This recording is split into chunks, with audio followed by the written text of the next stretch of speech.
What is going on, y'all? This is the Caveman. I'm here with Football with Oz Austin for episode 88 of Against the Blitz. And we're not happy campers around here. You know what? We've decided that football sucks. We're boycotting. We're boycotting everything. And yeah, I'm a Bills fan. I don't care.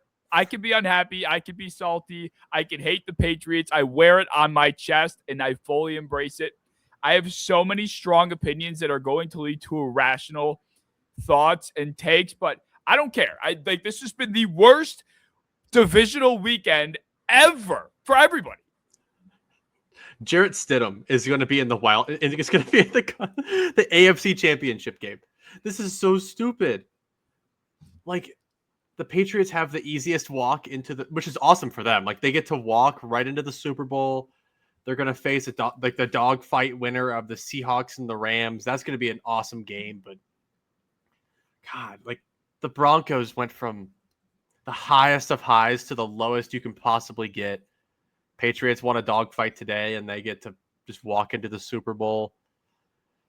My God, this is such a stupid week. It really is. Like, this whole season has been broken, and we've laughed about it in the Discord, which you can join in the description, all year. And going into the postseason, I was of the opinion that maybe without Lamar, Burrow, Mahomes, we could see like a pretty interesting, entertaining, a different spin on the postseason. And I was all for that after the wild card round. I'm like, you know what? That was fun. The divisional round was the worst display of football from like 95% of participants that I've ever seen. And now I'm back to the opinion of, yeah, we actually need the good players in the important games because I cannot stand to watch what the fuck was on my television for the last 48 hours. And it started in the Bills-Broncos game. Like, I will be the first to admit that Josh Allen, from my viewpoint, was the root cause of this loss. And this is the first playoff game in his life where I can say that. Although he did play well enough from a grand scheme standpoint to win. There were plays that he made that could put them in place to win the game. And in my opinion, Josh Allen's game against the Broncos was exactly what Lamar Jackson's game against the Bills last year looked like. It was a mistake-filled game that put them behind, that put them in a situation that they probably shouldn't have been in. But at the end of it, it felt like Josh or Lamar did enough to get the job done, but for one reason or another, the job just wasn't completed, and somehow it all falls on their shoulders, and the narrative is written in their name instead of, you know, whether it be the weapons or the defense or whoever it is, it just all falls on their shoulders. And that's the unfair part about all of this, is that Josh Allen was the only quarterback in this entire postseason where people were talking about him to this extent. No one cared about anybody else that was playing in the playoffs. It's like, oh, Bo Nix, Trevor Lawrence, like they're not, they're just here. No, they're not rewriting their legacies or anything. They're just here. But Josh Allen, his whole career is on the line now. And that's what drives me nuts about the outcome of the Broncos game. After beating the Jaguars, I was like, you know what? I'm satisfied. We can go to Denver and we can lose as long as, it's not what it was. And I'd be satisfied with the season. But the way that game went down, I am just like so fucking disgusted. So disgusted. Yeah. It was like you said, like there was a couple of missed throws that one that could have iced the game to Knox, I believe it was. There was a couple more of the interceptions. Like, yes, you could pinpoint and say those mistakes, that fumble right before halftime, they lost by 3, they gave up 3, like that's the math, sure. But at the same time, when you score 30 points in a playoff game, I expect you to win, especially when you're facing a defense like the Broncos defense. They have not been a high-powered offense all season long. They're not the kind of team that should be hanging 33 points in a playoff game. Like 30 points should have been enough to get you the win. I mean, they had 450 yards of total offense, the Bills did. That's a good offensive engine. Like the turnovers were bad. They played very bad situationally. A lot of bad moments in the biggest moments, but overall, they played good enough to keep them in the game, like you said. And then there was just the absolute parade, the absolute just mortars of penalties down the stretch that just waltzed the Broncos into territory without having to complete a pass to get them down there. Like, it was just, that was the most brutal way to end that game, honestly, especially after what I thought also probably could have been a PI on Brandon Cooks on his deep ball attempt. I'm fine letting that go because it was wishy-washy, it was close, and then they call 2 penalties immediately on the Bills defenders for very, very similar coverage. I thought that was pretty gross, especially after the whole interception catch thing. Like, it was just nothing went the Bills' way at all. Not a single thing. That feels like the curse of being a fan of Buffalo. It always seems to come down to something like this. Like, somehow we're in games where it's up to the discretion of the referees to make a big call.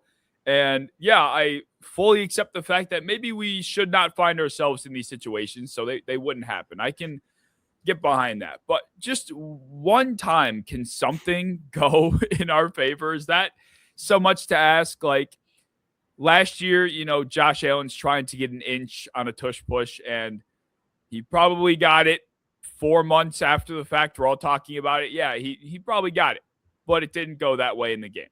Then you look at the interception catch debacle. I still think that was a catch. I have very many verifiable NFL sources on Twitter, like Richard Sherman, Sam Schwartzstein, who's like the rule god on Twitter for the NFL. Then we have like Charles Woodson, Jeff Schwartz, like so many former players, analysts, people that I respect, saying like, how is this not a catch? And I ask myself, like, okay, fine, you don't call it that way, but the consistency is really the problem here. And that's been the whole narrative that the Bills fan base has run with, that we have run with, is fine, you can make that call, but it just has to be the same across the board, and it just never is. The Bills against the Patriots earlier this season had a jump ball to Khalil Shakir down the field, which the Patriots DB ended up ripping away in a fight on the ground, but they ruled it a catch in favor of Khalil Shakir. And then, a similar situation happens in this game, and it goes the other way. There's just no consistency. And then, like you said, the flags at the end of the game, too, it's the same sentiment.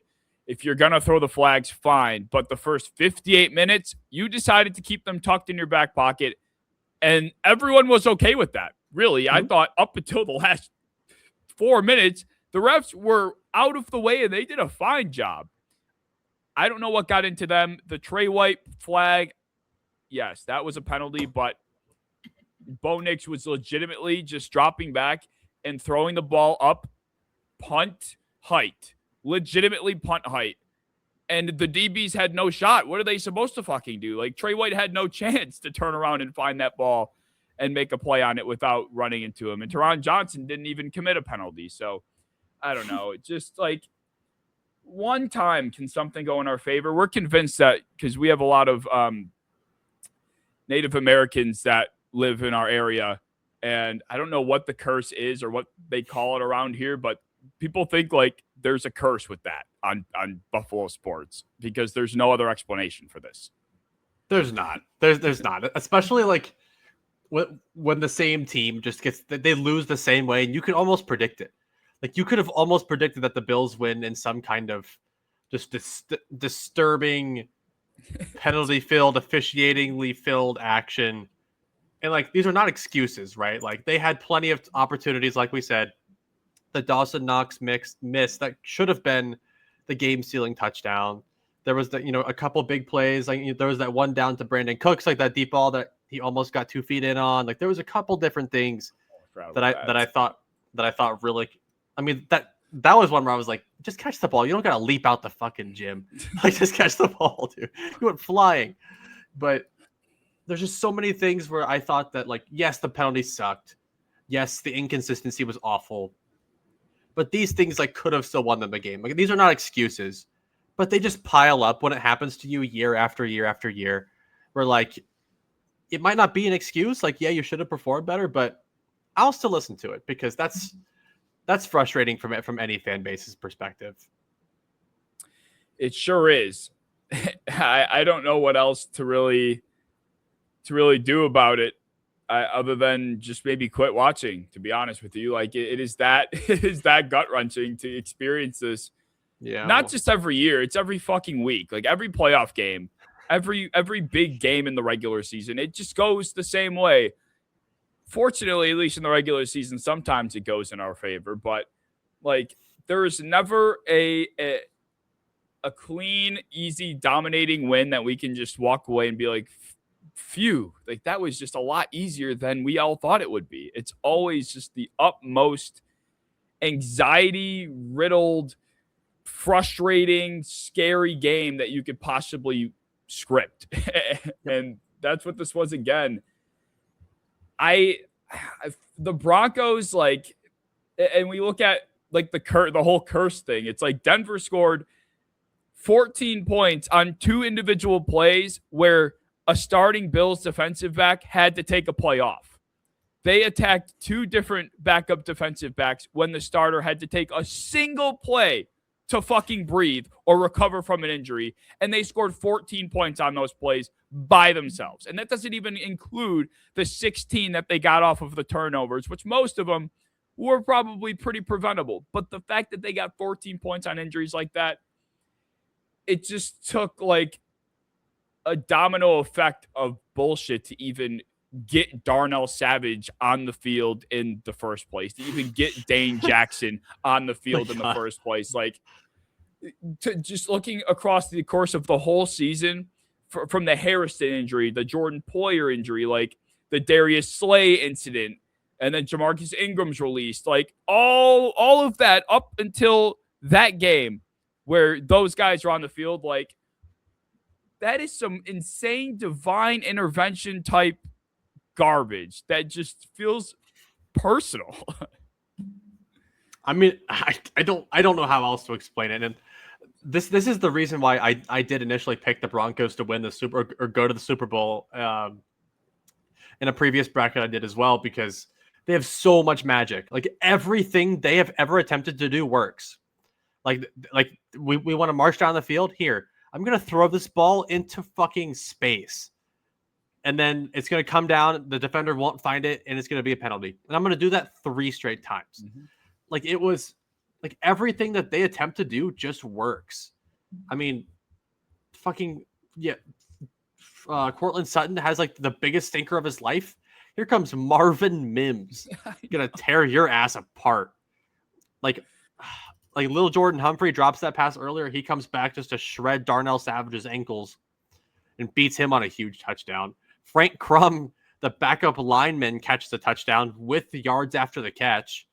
Like it was just tomfoolery. Like you said, it was a really well called game, I thought, by Sean Payton. I thought they did a really good job there. I just want to give them some credit, but like to win that game with 0 run game. Like Bo Nix was the run game, and he still didn't do all that much. It was just, like you said, picking on select matchups on the injuries, I think and that's smart football. Like you're supposed to do that. It's just very unfortunate that like every single time they tried to do it, it was highly successful. It was. And, you could zoom out on this game in so many ways. Like, I really didn't think Bo Nix had to play much quarterback at all in this game. Like, he made a couple throws that I was impressed with. I think the seam pass to, I believe it was Marvin Mims early in the game, was probably his best throw. Other than that, like the throw to old Jordan Humphrey, he was wide the fuck open. The throw to Marvin Mims was another, a double move on a backup DB where he has a couple steps. Like, I just don't think Bo Nix had to do that much. It was just timely breakdowns. And even like you said, like Denver has been catching that Kansas City sacrificial luck at the right times. It's like the game is just clearly out of hand within the first 10 minutes. The Bills are running all over them. Josh Allen is moving it at will, rolling out, play action, scrambling. Everything's working. And it looks like they're about to take a multiple possession lead. and James Cook's dumbass gets popped and fumbles. It's like, that was the start of it right there. We're like, this game was going to be fucking over halfway through the first quarter. And then the most timely miscue occurs at the worst time ever. And all of a sudden, Denver's life is saved. It's like, James Cook has gotten better about the whole fumbling thing throughout the course of his career. But right there was when he had to drop that ball when we were in scoring distance, field goal range confidently. And it's just Denver. Yeah, that's it. I guess. Like, and then they had their black magic luck run out when their starting quarterback breaks his foot. I guess it all came back to bite them instantly after. So I don't want to act like they're the luckiest team ever, because that did happen. Yeah, and I don't want to have any crazy takes. I have forever been a Jarrett Stidham truther. I have always felt like if this guy goes out there, it could be decent football. So I'm not going to count them out because I've always felt that way. I'm not going to shy off from that just now, but it just really stings. And they're the last team in the playoffs that I think needs this level of play from their quarterback. I think they're very capable of winning a game. Like that's what I was saying. Like I said, you could throw freaking John Oliver out there and score a touchdown at quarterback. It doesn't matter. But unfortunately, he did make a lot of plays in this game that they would not have won if he didn't make. Like that touchdown to Marvin Mims. There was a couple really big plays that they've needed from him, and they're going to need them from Jarrett Stidham too. I think he can. I don't think the gap is absurdly large. I think he can do that. I think he can do this. I really do. I think Jarrett Stidham winning against the Patriots would do so much justice for so many of my takes. It would just redeem so much. It would bring Bo Nix back down to earth for Broncos fans. It would shatter the Patriots world and the Drake May narratives. I need all of it to manifest and come together. Whatever the Broncos did wrong for Bo Nix to break his foot, I need that karma to be repaid in this game. And it really could be worse. A lot of teams would be trotting out Tim Boyle for this game right now. And that's unfortunately the truth. But Jarrett Stidham's probably a top 12 backup in the league. I think he is. He just doesn't get that kind of gusto because he doesn't have to play that much. Mm-hmm. Like people like Jameis find themselves on the field, like Tyrod Taylor. They find themselves out there every single game. It feels like because they just know how to pick the right time to sign. But Jarrett Stidham's he's done a pretty good job of signing behind quarterbacks that don't get hurt. But I do think if he comes in, this is not a prediction. I still would predict the Patriots to win if I was a sane human being, but I wouldn't just outright count them out. People are very, very quick to do that right now, but I wouldn't quite go that far. When that notification hit my phone, I still am just shocked by the Bo Nix injury. But was it one of those moments for you where you're like, oh my God, I feel like I'm going to remember this jaw-dropping feeling for a long time. I really read that and I was so in disbelief. The Broncos had just won a big game. There was no tweet about an MRI. There was no, oh, it looked like Bo Nix got dinged up there. There was no, oh, he's getting x-rays done. There was nothing. It was, they won the game in insane fashion. Big celebration. 10 minutes later, no warning, no context. I'm ripping your guts out, and Bo Nix's foot's broken. With a tweet that gave no context either. Tom Pelissero's tweet said, Bo Nix broke his foot, is done for season. What? Can we get an explanation? Something? That was the tweet, and I'm like, oh my God, this might rank top 3 in terms of most shocking sports related news that I've ever read. That's how insane it was to me. Yes. If I was a Broncos fan, I would win. Imagine that for you though. Imagine the Bills just won that game. Somehow they blocked that field goal, they housed it, they won the game, and then you're jumping up and down, you're freaking out, and then you get a text saying Josh Allen shot and killed in the parking lot. Yeah. You're like, no, what? You have no chance now. Yes, it would be the same thing. not to the same degree, but like the same idea. Like that would just be so upsetting. Right. And I think like maybe I just am being a little bit over dramatic, but I feel like I think that's why I feel so strongly about it, because if I put myself in the Broncos fans' shoes, I would be so heartbroken. I already was. And my Yep. quarterback's fine. Like, just to have all of the emotion and the excitement just crushed mere minutes after one of the biggest wins of their lifetime. Like, I mean, I have a lot of empathy for that. Yes. I I don't know. I think like somehow both teams lost that game is pretty impressive, and it kind of just echoes the whole sentiment of how bad the divisional round really was. Really. Yeah. That next game was some of the biggest beatdown in a playoff game I've ever seen in my entire life. Yeah. In Seattle beating the Niners 41 to 6 points. Yeah, this was a lot worse than I thought it would be. I'll say that much, but San Francisco has been punching above their weight for weeks now, especially given the injuries, obviously the biggest reason. And it felt like reminiscent of like when the Bills lost the Bengals in that terrible fashion a few years ago when they got blown out. And it kind of felt like they had fought so hard all season to get to that moment in their season, and they just ran out of gas in the tank. Like they had been fighting too hard for too long, and it all just avalanched on them. And I think that's what happened to San Francisco. They had the next man up mentality all year.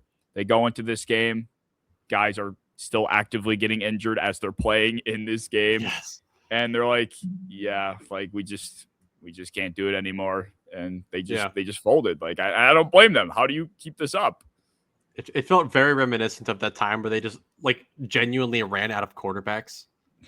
That was the worst thing I've seen when like they were playing that game and they had to bring in. Didn't they just have like McCaffrey playing quarterback at one point? Like they were just genuinely out of options. They were all gone, and that didn't happen quite the same in this game, but it felt similar. I mean, they had freaking juice involved in every single play. They started off the game already with a kick return for a touchdown, and then they fumbled like their next two possessions immediately after that. I mean, they were down like what 2 or 3 scores within like seconds. It felt like they just had no chance, and then they were on to their third string D linemen trying to keep up with the run game, and that had no chance. The linebackers made of like Garrett Wallow finally lost their juice and just they looked tired. They were depleted. They were on the field the entire game.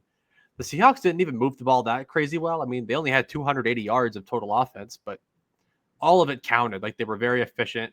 70% completion percentage. Ken Walker ran for 116 and 3 scores. Like they didn't make any mistakes, and the Niners made a mistake on like every single play. The Seahawks really were kind of just playing rookie mode. Like they did everything they wanted. They had zero adversity. Sam Darnold's oblique injury was merely just a narrative driver. Like I felt like I was the only one that saw right through that. There was no way in hell that dude was not going to play in that football game. And he went out there and it was seemingly not a problem whatsoever. And Kyle Shanahan even made a comment in the post-game presser. He was asked about something to the degree of was the oblique injury like part of your game planning, or were you trying to adjust for a different quarterback? And he said that the shots that Darnold would be getting would have him feeling fine by game time. So he wasn't even thinking about it. And that's kind of the thought process I had. And he only had to pass 17 times, but there were a lot of dropbacks where he was moving just fine. He had a nice touchdown to JSN where he was rolling left under pressure and he threw a dart. Like, I have a feeling if you were really feeling the pain of this massive oblique injury, then you probably wouldn't have been able to torque your body to make that throw. So good for Seattle. Like, I feel like I've definitely thrown a lot of shit toward them. Their defense is just like so mean. Like, they're just so mean. Like Witherspoon and and Eamon Worry. They're just and DeMarcus Lawrence. Like they just don't care about like anybody. They're just so mean. They are violent. They're not the Legion of Boom, but they're fucking up there, man. Like if Houston didn't have that creature they have over there, then people will be talking about Seattle's defense as like the one directly behind it, because even people talk about Denver, like they talk about them in that same realm, but they're just not there. They don't hit you as hard. They don't play as aggressive. This Seattle defense put up probably the most devastating performance of the year against the 49ers, because Brock Purdy was scrambling on every single play. They were averaging like less than 3 yards a carry. It felt like Jake Tunges was like the only person that had like over 30 yards. And he also like got hurt and fumbled. Like nothing that they tried to do was even remotely successful. So like this game doesn't even really need a full deep dive, man. Like they just crushed them. Yeah, they did. Poor Brock Purdy, man. I've felt myself kind of leaning back into some Brock Purdy support. Like I've been somebody that has been so hypercritical of him, especially early in his career. And then there have been times where, especially later toward the end of this season, where I'm like, okay, I'm not going to say I'm starting to see what people are talking about with Brock, but now that all the hype is dying down and I feel like I can like objectively watch him without people shoving him down my throat, I see a quarterback that is really trying to do his best given the circumstances. And he was just storming the beaches of Normandy like he was playing a Call of Duty campaign and just dying every drop back. It's like, oh, this time he'll drop back, and then in his face is, Devin Witherspoon on a corner blitz. And then he respawns, and then this drop back, DeMarcus Lawrence is just in his face the second the ball is snapped, and he's just dying and dying and dying. It's like literally like just spawning back in a Call of Duty campaign checkpoint and just trying to get a different outcome, but it failed. And I appreciated him trying his best. Like he had his mobility. He was straining his mobility as much as he could, but he just doesn't quite have the arm to capitalize on the move, which is really the biggest Achilles heel for him. But that shouldn't be a problem. There's not a quarterback that's ever lived in this world that is winning that game. Like there's no quarterback that can will you from a 41-6 loss. Like the kick return, the immediate 2 fumbles, that freaking fullback speed option that they did on 4th down with Juice that had no chance of going to the short side, and it was just a brutal performance that no quarterback could have ever saved. And he wasn't perfect, but this isn't the kind of game where you like really hone in on Brock as like the one that failed. It was just like he tried, he got just beat up on every play. Like I just feel for him. Yeah, me too. I feel for Kyle Shanahan and all of the 49ers, to be honest with you, just because of how hard they fought and how good they have been in the past. And it feels like, the days of them being a true contender are just starting to dwindle out a little bit. Kind of said that going into this year, but they made the most of it. It just will never quite be enough, I guess. Almost in a Bills kind of way. They're like the Bills of the NFC almost. Yeah. To some degree. Yeah. Speaking of the Bills, the rival, the Patriots, got the pleasure of hosting CJ Stroud's bozo fuck ass. I hate that guy. Fuck ass quarterback CJ Stroud. He should have been benched at halftime. Yes, I agree. That was I think you're gonna have a hard time finding a single worse performance from a quarterback that like wasn't a backup. Like talk about Nathan Peterman all you want. He wasn't a starter. Okay. Find me a worse performance from a quarterback that you can think of in history that like from a guy that was supposed to be good. None. It doesn't exist. 42% completion percentage, 4 interceptions against a defense that like they weren't doing anything crazy. They didn't have any crazy pressure. They didn't have full clamps on the defense. He was missing throws. All of his interceptions were awful. The pick 6 that he had where he just threw the ball straight up in the air at the line of scrimmage was worst pick of the year by probably any quarterback. And it didn't help that Woody Marks was a net negative, and Christian Kirk is just a muppet outside of that one play where he caught a touchdown. Like outside of that, they did nothing. The Patriots scored 28 points. It makes you think that like they did anything offensively, but they did not. That Texans defense put on one of the best performances of the year. They had Drake May putting the ball on the ground or in harm's way all game long, but it just didn't matter because CJ Stroud was that bad. Yes, he was. And I find it so flabbergasting that people will not at least, what's the word I want? They won't at least admit that there is some sort of luck that is going into the Patriots run here. And I even made a video about it. And of course, it hits the Patriots For You pages, Patriots fans For You pages, and that's where it all lands. But if we look at the Patriots season as a whole, they had one win against a team above 500 in the regular season. That alone was a pretty damning statistic.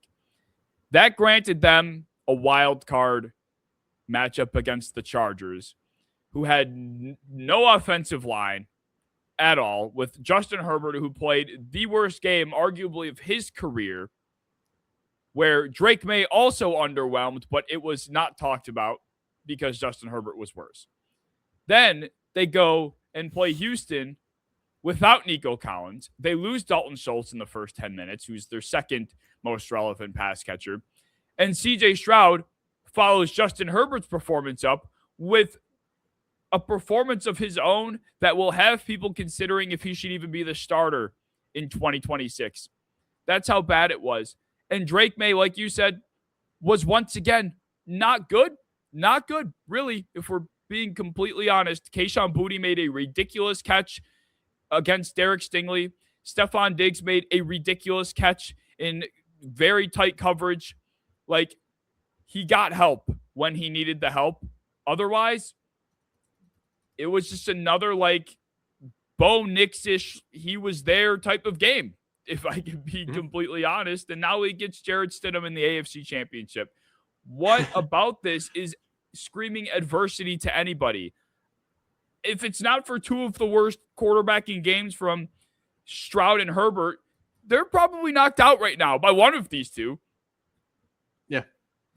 Yeah, I mean, that's what I was trying to get across. Like, if the Texans just were able to kick field goals even and not turn the ball over every single time that they were in the red zone, then this game even looks a whole lot different than it did. But they just kept turning the ball over. The interceptions were so bad. And, like, the fact that they were able to get Drake May to drop the ball on the ground, three or four times. He also threw a pick himself. They only completed 16 passes. Like, he took 5 sacks. Like, they didn't really do anything that was like overly special on offense. 179 passing yards.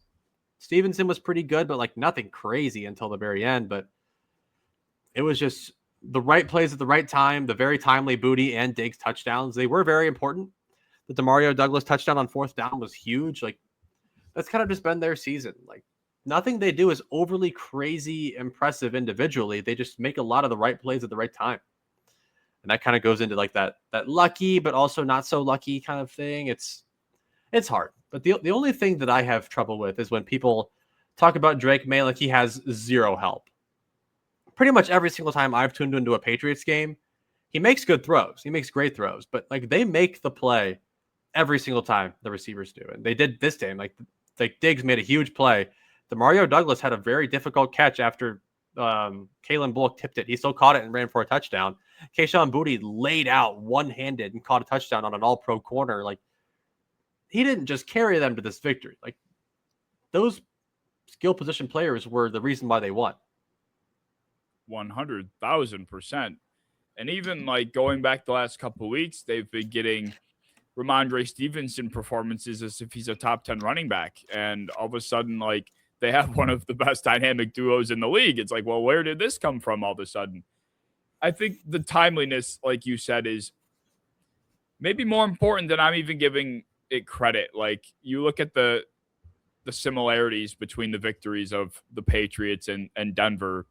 It's like maybe from a grand scheme perspective, you didn't feel like the better team won, but the team that did win made the plays at the right time. They converted when they had to, and maybe that is all that matters. Yeah. At the end of the day, maybe the rest of this shit just doesn't make a difference. If you're able to make that one play in that one moment and in the last 10 minutes, then yeah, okay, I guess if that's enough, then that's what's really important. Yeah, and I'm happy the Patriots won, honestly, looking back, because this Texans offense didn't deserve anything. They were so bad. Like, if they weren't going to be exposed by New England, I mean, they were already exposed last week. Their defense just happened to win them the game single-handedly. If they weren't going to be exposed now, they were going to be exposed against Denver or Buffalo, or if they made it to the Super Bowl. Like, nothing exciting was going to come from a CJ Stroud led offense. Nothing good was going to happen from that, from how he's playing right now. If we can get Drake May to the Super Bowl, there is a really exciting element about that. Like Drake May versus the Rams. Like, that's a really exciting MVP versus MVP kind of thing. Or if it's him versus the Seahawks, like, that's still a very young, exciting matchup. But yeah, the Texans making it would have just been an ugly Super Bowl if they managed to make it. So I'm glad the Patriots won, honestly. Yeah, I hope that justice is served as I twiddle my thumbs, very much remembering how I feel with this run by New England, and it's very reminiscent of the Bengals 2022 run, where it just felt like in improbable situations where it felt like they just didn't quite have it against, the Titans, for example, where it looked like they were going to walk down and win the game. And then there's a timely interception. And even the last play against the Raiders, I think in the wild card, was it where Derek Carr has a pass batted down at the goal line. It's like that was how they lived throughout the entire postseason, and it got them as far as the Super Bowl, and they almost won. They got very close. This feels so similar for New England and for Drake May. And what I said back then was you just can't live like this. This is not replicatable. This just doesn't feel real. It feels Cinderella-ish. Yeah. And they haven't been back since. They've struggled to even make the postseason since. I get a strong, similar feeling about this for the Patriots. What has occurred this season, you just can't live off of it. You can't hope that in the next couple of years that Burrow and Mahomes and Lamar are all going to be out, and you're going to have this schedule and these things with injuries happen. I would be willing to bet that we don't see the Patriots in an AFC Championship game again for another 5 years if they don't make it here. Yeah. I think that's yeah. I mean, I think that's fair. I think it's very easy to critique the way that they've gotten here, but I also can't take it away. Like, they've gotten here. They are here now. They're in the AFC Championship. And all I can really talk about is how they play next game and how they play in the Super Bowl when they do probably get there. I think it would be very dishonest for any Patriots fan to sit here and say, like, they've had a hard road, like they faced a lot of adversity. If they make the Super Bowl, this is the easiest path to the Super Bowl, I would say, in NFL history. Probably in terms of how I can remember regular season and playoffs, this would be the easiest cakewalk into the Super Bowl in history. But if they go in there and if they win it against a good NFC opponent, I can't get too mad because they won the whole damn thing. They beat the good opponent. That's all that matters. But yeah, I think it's just like genuinely dishonest to argue against that and say it doesn't matter, because it does matter.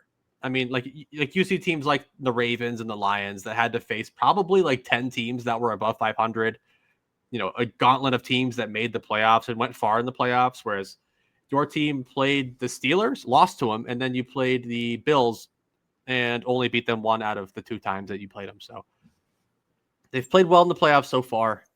They've done good stuff, but it just feels icky. It feels a little bit icky, but I would have felt ickier if Stroud won. So I'm still happy that they won. Yeah, I don't know. I feel like I might have felt ickier if Stroud won, but I would have felt like the unit that deserved it the most, being the Texans defense, would have won, and it would have felt more justified. Like, I think the Patriots defense is playing good football. I want to give credit where credit is due. Kayvon Chaison's having a career year. Milton Williams came back from injury at the end of the regular season, and he's been wrecking games left and right.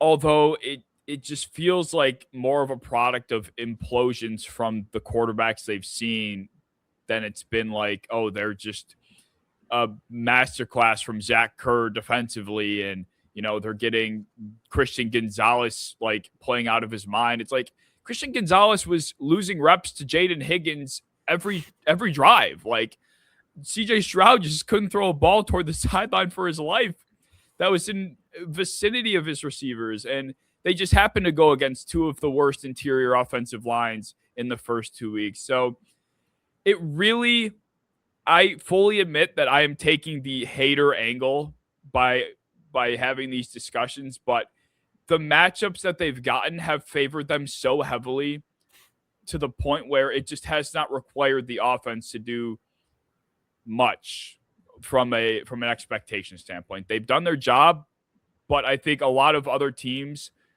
in a lot of other situations lose because of the mistakes that the Patriots offensively have made, but they've gotten away with them. Yeah, and that's my piece. I'm done now. Yeah, and that's the last thing I'll even say on it is like, it does feel like a salty angle that I take on it. Like, I come here and I say like, they haven't really earned it. Like, they've had the easiest schedule of all time, but it would honestly feel dishonest if I just came in here and told people like I thought this team was beyond cracked and they're crushing all these good teams. Like, at least with that Bengals team, I can admit that Titans game and what was the Raiders game weren't crazy opponents, but they at least came into that Chiefs team that was an unbelievable unit, and they beat them. And then they hung on really close with another Rams team full of like 5 Hall of Famers. So at least there were 2 teams that they played in that stretch where I thought they played really well. And even then, like, Joe Burrow's bad games, like, that offensive line was horrific. I mean, we had Trey Hopkins was our best lineman. No one even knows who Trey Hopkins is. We had like Isaiah Prince was a starting tackle for that whole thing. Like, it was bad. It was really, really bad. And they overcame that kind of adversity. But this Patriots team, like, I'm happy for the fans that they get to see this, the young fans that weren't really like super around for their last dynasty. I'm happy they get to see some stuff. But yeah, it would just feel dishonest if I just sat here and was like, hell yeah, elite football. This really did feel like a Texans just bad football. Yep, agreed. Will Anderson just, dude, I feel bad for him. Just an absolute world beater, and he's in press conferences after the game saying, "Yeah, CJ, I still think you're the best quarterback in football." It's like, you don't have to say that, man. You don't. I feel bad. Not feel bad. The only thing I feel weird about for the Patriots is Will Campbell and his future. Yeah, is he's the only thing that's kind of cost them, I think, from really dialing it in, because he just keeps getting beat left and right. And I'm kind of worried about him because I know he just came back from injury, but it's really hard to make a Super Bowl run if your left tackle is like your worst player on offense, at least. Like, it's he needs to step this up. Yeah, and if there's one guy that has had it rough in terms of a matchup perspective, it's him. Like, yes, that is true. He's faced some beasts. Like, this is a rookie that is undersized for the most part, and he just, like you said, just came back from injury. Will Campbell has struggled, but you go and get Tuli Tuipulotu and Khalil Mack in the first week, and then now second week you're getting Danielle Hunter, Will Anderson, and now next week, even though Jared Stidham is on the opposite side, you're also getting Nick Benito and those dogs. So, like, I want to give him the benefit of the doubt for that reason. But yeah, he has been their one Achilles heel where it feels like he's the one not playing above expectation. And it could be the biggest reason that, a downfall occurs at some point. Yeah. But I mean, facing Jared Stidham, I'm not putting the game away, but yeah, I'm not overly worried about their odds. No, neither am I. Well, at least the Bears-Rams game was close and actually good football for the most part. It was good football, but it was still like it still felt so sloppy, but in a way that was fun. Yeah. Like both quarterbacks were trying to let it loose. Like both teams had a lot of just really crazy moments, a lot of controversial moments, a lot of bad calls that were just fun to watch. The only sad part was just Colston Loveland going out because he was their best offensive weapon, and it really felt like he was going to have one of those games again. And he had a big play, got knocked out of the game, and never really got to see him again. But man, even in a loss like that throw from like it was a 14-yard touchdown to tie the game that he threw from the 40-yard line. Like that was the stupidest play ever that we got to see, and it just really made me wish they went for two. I really wish they did because that was a sad way to go out. Yeah, it really was. I never thought I'd see the day where I was watching a Sean McVay versus Ben Johnson matchup, and I felt like both of them equally were just their own team's biggest issue for the most part. Like even McVay, I would say even more so. Like, why on the first drive of overtime are you going 3 straight runs? That was the fastest 3 and out in a gotta have it situation that I've ever seen in my life. It's like you have the best quarterback in football right now that's left, and you don't trust him to drop back once, not even on third down. And the amount of times I saw Ben Johnson, creative mastermind, play calling ingenuity, the whole 9 yards, just go with a simple dive with Monungai or Swift on 3rd and 1 and get stuffed. I'm like, what the fuck? These guys are supposed to be the gold standard, and I feel like I'm watching two simpletons play call. And at the end of the day, like, I didn't think either coach per se deserved it. Like Ben Johnson punting on 4th and 2 at midfield, that was bad. It felt like both quarterbacks trying to save their own play callers, and Caleb Williams did his best up until overtime, where yes, he threw an interception to what seemed like only a Rams player, but it was DJ Moore deciding to stop his route midway through it. That was the problem. And Matthew Stafford also did his best, and he wasn't screwing it up when he actually got a fair shot to win the game. The first overtime drive, he wasn't given a chance to throw it. You give him a second try at it, they were never losing that game. And he made that throw to Devontae Adams on the sideline that was so tight, so timely again, that word. And it almost was like the Stafford to Cup no look in the Super Bowl type of thing where, man, like at that point in the game, that's the throw you get from him. That's why he is who he is. Yeah. I mean, we had the worst version of Stafford also, again, that we've seen in quite some time. But like you said, like he didn't just go away. Like I know the Bears kind of in their head kind of felt like they had him against the ropes and they had him right where they wanted him, but that quarterback doesn't just go away.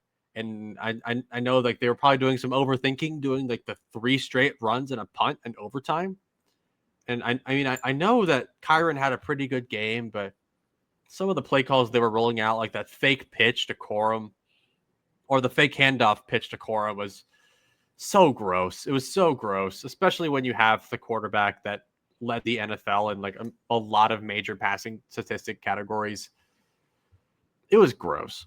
It was gross to watch. But like you said, the defensive play callers did a really good job. Chris Shula definitely did a really good job of bolstering his whole head coaching candidate thing. If a team was having second thoughts about his impact on this team, I think they're definitely convinced now. But yeah, it was, like you said, the play calling from probably the 2 best offensive minds in the league was pretty subpar. It sure was.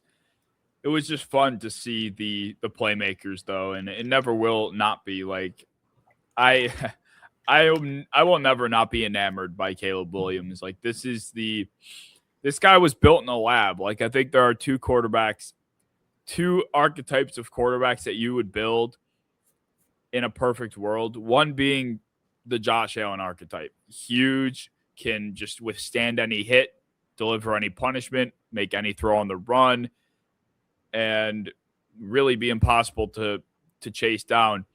There's that quarterback. And then there's the Caleb Williams, which is kind of the opposite in a sense where he might be smaller, but this dude is just as fast as anybody on the field.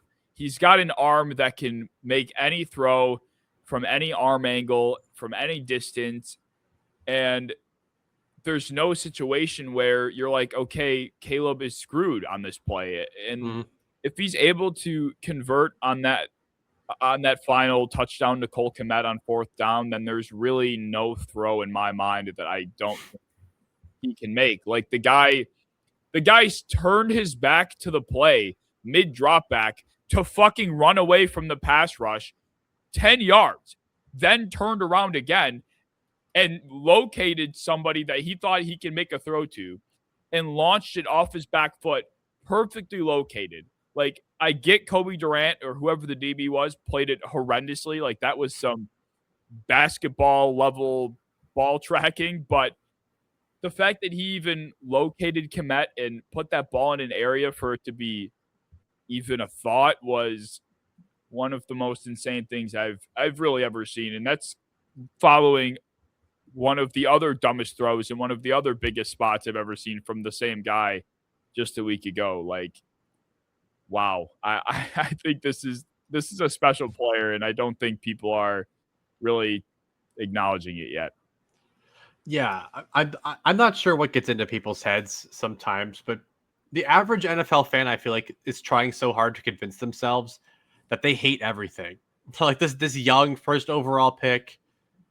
Remember when he cried? That little bitch. I hate that guy. He painted his nails. He's different. I hate him. Like, it takes so long sometimes for like a quarterback to become likable anymore. Whereas it felt like 10 plus years ago, if somebody was good, if somebody had some talent, they were pretty universally well loved. Just like Cam Newton was a pretty big weirdo, all things considered, but he was just so loved for his talent. Like he sold shirts. People were doing that Superman thing all the time. Like, he was still a very universally loved player. And Caleb isn't quite that level, but like, to see a playmaker that can do the things he does and people still just fucking cheer every time he throws a pick, it's so odd. The whole narrative thing with this guy is so weird, but he's definitely on that list of quarterbacks. Him, Drake May, Jaden Daniels, all from the same draft class of just these young guys that I feel so confident in leading like the next path of NFL quarterbacks. I feel great about it because for a while there, like it was like Rodgers, Manning, Breeze, that whole thing, and then it went to Mahomes, Allen, Lamar, Burrow, and then after that we were like, shit, Kenny Pickett, like these guys all suck in these draft classes, and then finally we have Caleb, May, Daniels, and then hopefully a couple more coming up. But yeah, dude, this guy's definitely in that tier for me. Absolutely. I don't care about the picks. The picks, some of them were his fault, some of them were not. Let's use a little bit of context. We're not going to be stupid. I would say one of them was pretty rough. The one with DJ Moore where he wasn't looking was so bad. Then the other one was just a miss on 4th down that I'm not going to freak out about too much. Oh man. How insane would it be for me to say that if I was starting a franchise from the ground up right now, I'm taking Caleb Williams over Drake May? Like, is that insane? I think no, I don't think so. I mean, Drake May clearly had the better year, I think. And we look at statistics and team record, but like if you put Drake May on the Bears, I don't think their season looked a whole lot different. In fact, they're probably not as good as they are, just with how they're meant to be. And I think Caleb on the Patriots, I think they still win like all those games that they won. So yeah, I don't think that's crazy at all. I just look at the product of what we've gotten from both of them in the postseason. And I feel like Caleb he answered the bell as many times as he possibly could have. And while there were some mistakes along the road, I would say he played from a whole body's worth of work better playoff football than Drake May. And I think that to me, I've always held that as a high standard when ranking quarterbacks. Like Jared Goff, I've always been hard on. because in the playoffs, it feels like we never get the best version of Goff. And like Lamar Jackson, another perfect example. And Drake May, it's like, yeah, they're winning football games, but would it behoove you to know that May had more negative plays, being sacks, picks, and fumbles, than Herbert and Stroud combined in the 2 games they faced? Like, he really hasn't been that spectacular. And considering, obviously Caleb went 1, and then, Jaden went 2. He's a forgotten piece of this whole equation. But then May goes 3. Like, I think Caleb is from a stylistic standpoint able to do more than Drake. And if he really just can refine the bozo turnover here and there, I don't see the argument for May over Caleb. And that's going to be for a lot of quarterbacks. Like, that's how good, stylistically speaking, Caleb is. Like, that's not a knock on Drake per se. No. Yeah. I think a lot of things can be true, and we talked about it earlier, where it's just it comes down to making the right plays at the right time. And Caleb just had one play that he didn't make. But even then, like, I'm not the guy that makes excuses for everybody, but I still do think that if DJ Moore understands that he is being targeted on that play and he tries to make a play on it, that ball is probably not intercepted. So I think we can use a little bit of context. We could use a little bit of the fact that we've all watched a lot of football games, and we can see that DJ Moore, the guy he's targeting, is not looking and he's not running anymore. He has fully stopped his run and he is not paying attention. I think to say that is fully Caleb Williams' fault, I think that's pretty crazy. I still do think there were a couple of moments that you wish he had back in this game, absolutely. But again, to pin it all on him, I think that's also pretty absurd. My final question following the divisional round weekend for you is, should the Bills make any shakeups, any changes from a major level to their front office, to their coaching staff? Should they? Yes. I think when you can argue about being all you want, if you lose the exact same way every single time, and by that way, it just means your receivers aren't making plays. Like, they're having to do gymnastics on how to figure out how to move the ball. They're having to do hook and ladders all the time because they don't have vertical receiving threats. They have Brandon Cooks out here trying to do it. And it works sometimes. It's not going to work every time. And when you have to ask Josh Allen to be Superman for 7+ years, that runs out. He gets slower. His arm gets weaker. But he's still a damn good quarterback for a long time. So, let's please just get him somebody that can separate on their own, that can win at the catch point. You drafted Keon Coleman to do that. He still can't do that. He dropped a stupid ball that hit him right in the face. It wouldn't have counted, but it would have just been a redo. It wouldn't have been fourth down. They would have got to redo the snap. So the fact that he dropped that ball, as he's supposed to be this kind of slow possession contested catch guy, that's insane. They don't have a single soul on that field besides Shakir that has their own role that they're good at. That's bad. That's really bad.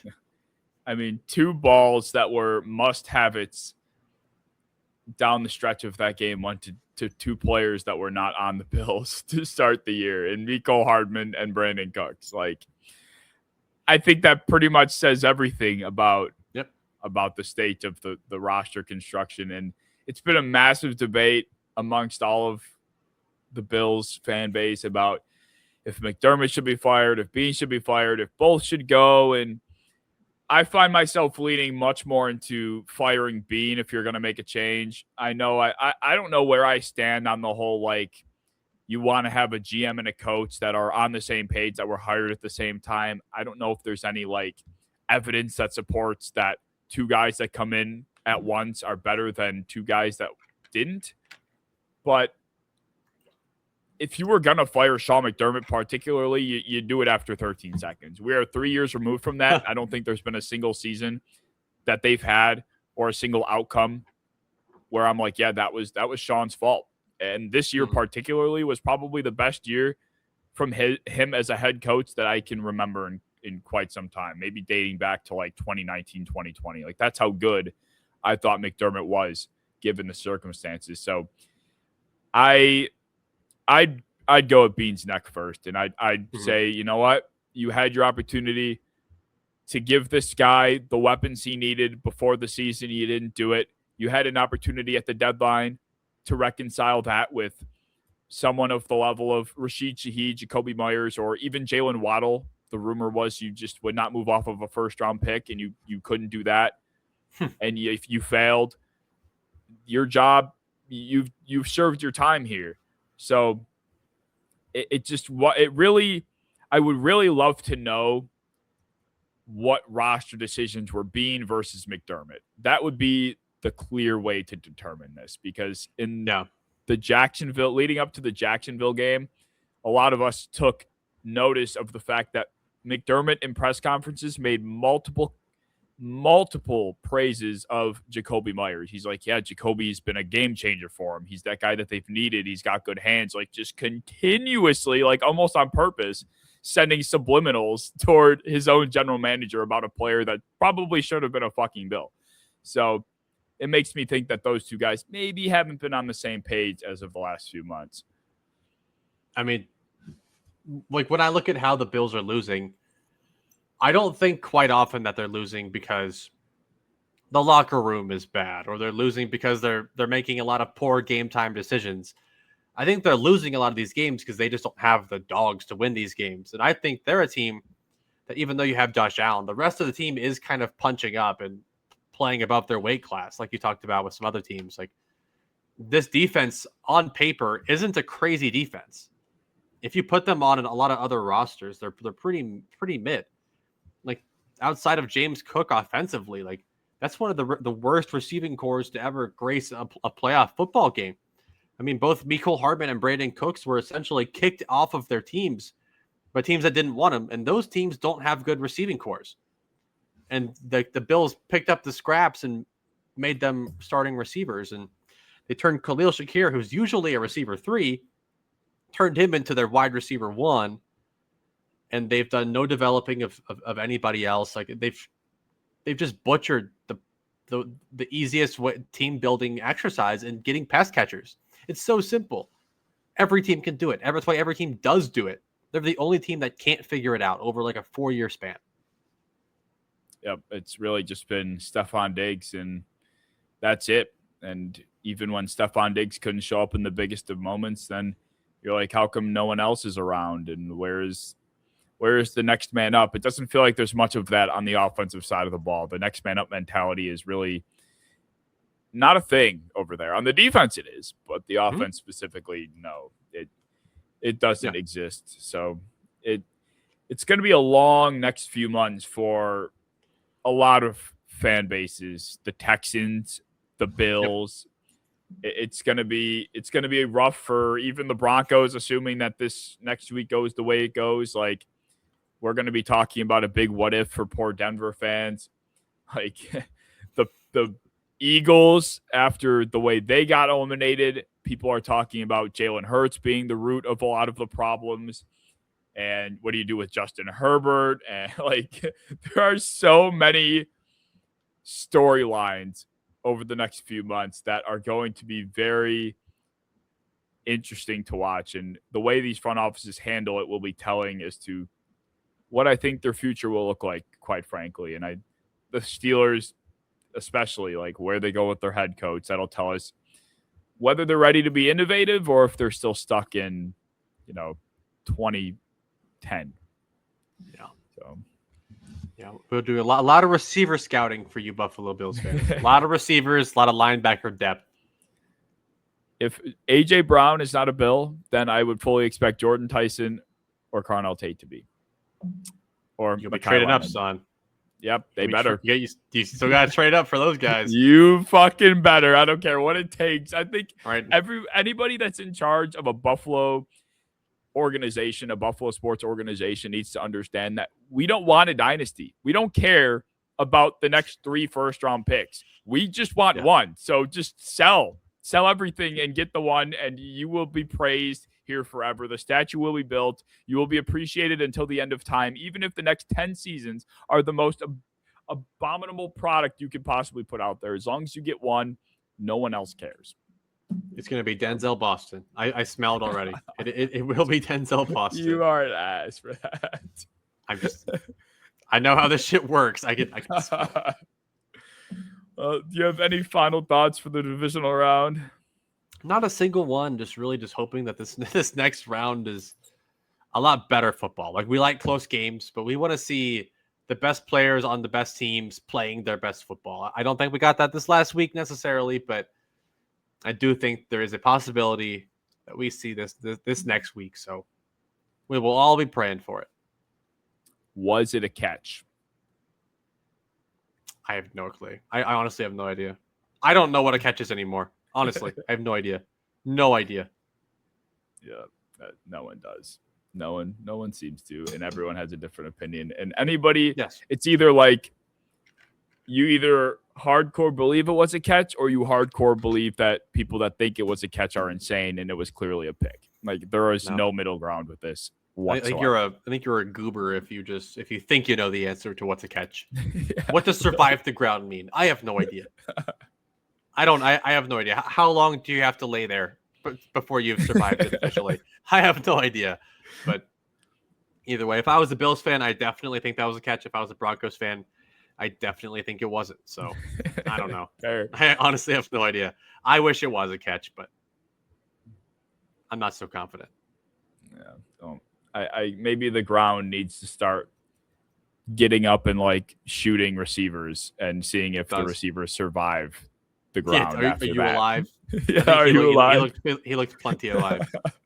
The ground grows legs and arms and shoots the pass catcher, and then we'll determine whether he survived it. That's the answer. Cooks got right up afterwards, so I think he's fine. Well, if you guys enjoyed, let us know down in the comments. Join our Discord linked in the description below, and we will see you in episode 89.